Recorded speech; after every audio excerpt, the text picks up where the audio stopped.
Diabetic myths abound, and they don't help. Let me explain that by asking you a question.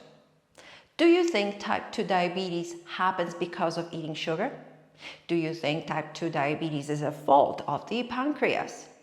If you said yes to either one of these two questions, I'd say you better hang around for the next few minutes. Hi, I'm Dorothy Adamiak, former board-certified naturopathic doctor, author of 5 books, and the creator of Using Proportion Blueprints, so you can finally get an A in health.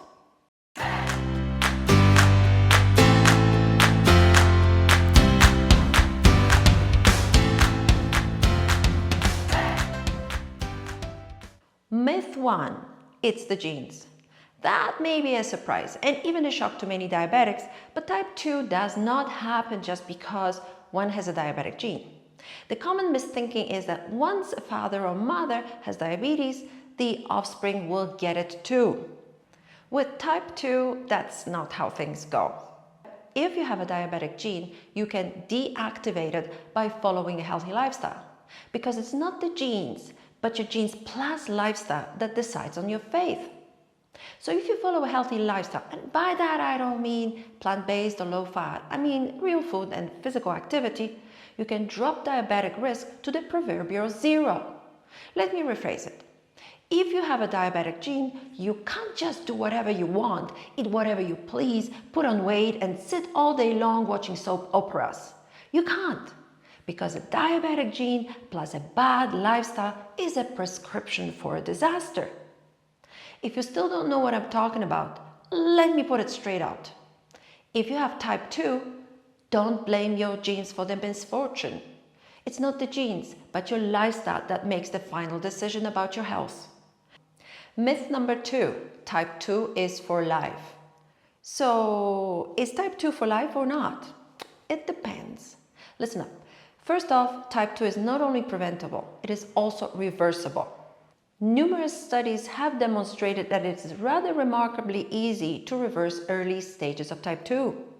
It gets harder when type 2 is more advanced, but even then, reversal is possible.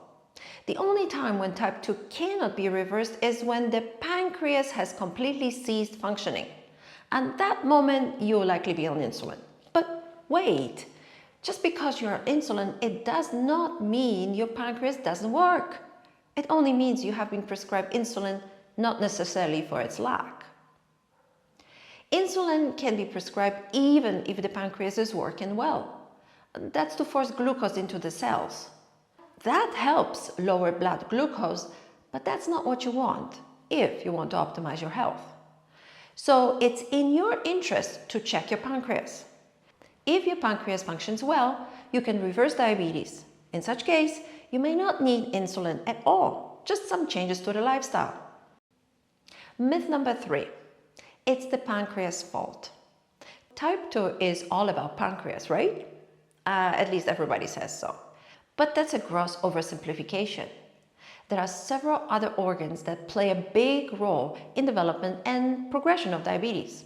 These include the liver, skeletal muscle, kidneys, brain, small intestine, and the adipose tissue, which is your fat storage. Listen, it appears that type 2 may not be starting in the pancreas at all. There are few studies suggesting that type 2 may be starting in the muscles. Have you heard of irisin? It's a hormone that is inversely correlated with the risk of diabetes. Irisin is not produced by the pancreas, but it is produced by the muscles during exercise. Irisin protects against diabetes. It works on fat tissue, one of the organs that contributes to type 2. Irisin magically turns metabolically useless white fat into metabolically active brown fat. That's good. That's really good. You want that because the browner the fat, the less chances for you to get type 2. So if you feel like lamenting about your lazy pancreas, don't. Get an irisin boost instead. Exercise. And if you don't, you should. Because low irisin is an independent marker for risk of diabetes. You get that? Myth 4, it's low insulin. Is type 2 diabetes caused by low insulin? Not at all. Don't be misled by others telling you that type 2 is caused by insulin underproduction. It's not. In fact, the opposite happens. From the very beginning, type 2 patients produce large quantities of insulin. That excess continues for many years, if not decades. Only at the very end, when the pancreas becomes completely exhausted, type 2 patients run out of insulin. If you've been just diagnosed with type 2, chances are your pancreas works on overdrive, even if your blood sugar is high. So, is your pancreas up or down? How can you tell? Look at yourself. If you're overweight, you're likely producing lots of insulin. If you're losing weight or look emaciated, you're likely producing little, if any of it. Insulin is anabolic, which means it facilitates weight gain. So naturally, heavier people have more insulin and slimmer people have less. If you are on a heavy side, or if you have lots of insulin, your job is to slow down the insulin production. You don't want to have more insulin. Why? Because excess insulin accelerates diabetes. And who wants diabetic complications? If you don't want to guess about your pancreas, but actually you want to have some numbers, you can check your insulin production by doing the C-peptide test. If your C-peptide result is between 0.5 and 2.0 nanograms per milliliter, you're good to go. If it's less than that, your chance for reversal is very low. Myth 5. It starts with a diagnosis. Many people dread the diagnosis day. If you do, you shouldn't. Because type 2 does not start the day your doctor sees something on your lab test. The process towards a full-blown diabetes starts several years or even decades before the actual D-Day, and looks quite innocent at the beginning. For the majority, it starts with weight gain. Then it progresses to insulin resistance. But even though insulin resistance can be tested, this phase is missed by a great deal of health professionals. 9 out of 10 adults in the United States have insulin resistance, yet because of lack of testing, they are under the impression that they are perfectly healthy. You too may have a well-developed insulin resistance, but know nothing about it.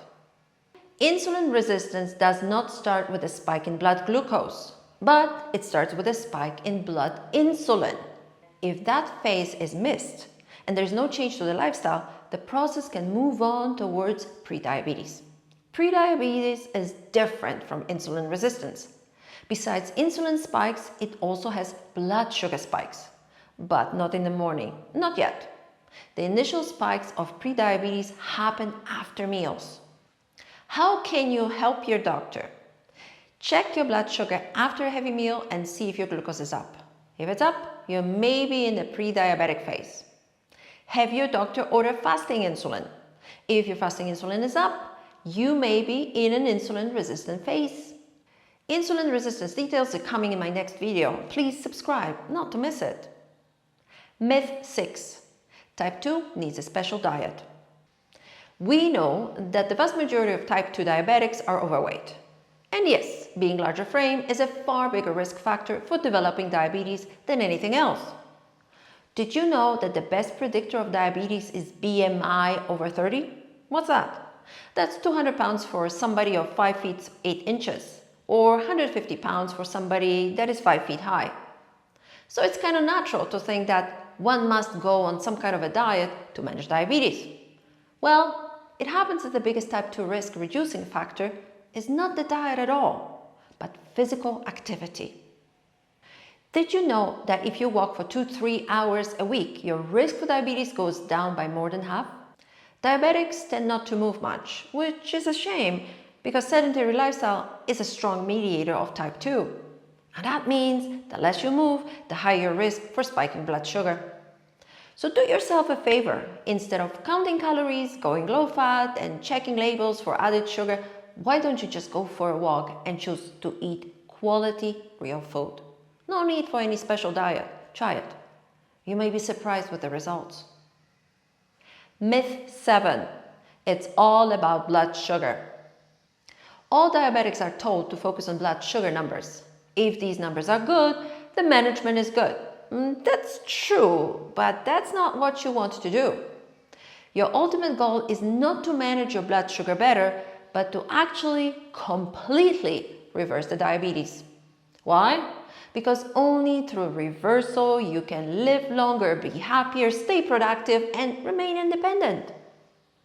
If you think that lowering blood sugar numbers is all there is to stay healthy, you have been misled. Blood sugar numbers have little to do with being healthy. Why? That's coming in my next video. You know what to do. If you're watching this video and you aren't diabetic, I have a message for you. Talk to your doctor right away. Insist on tests, even if your blood sugar is perfect. Make sure your doctor doesn't miss any diagnosis of insulin resistance or prediabetes. And another thing, do you have friends? 9 out of 10 people you know are either already diabetics or on their way there. Don't let them fall. Please share this video. Let's get rid of those outdated diabetic myths and finally make some health progress. See you in part 2.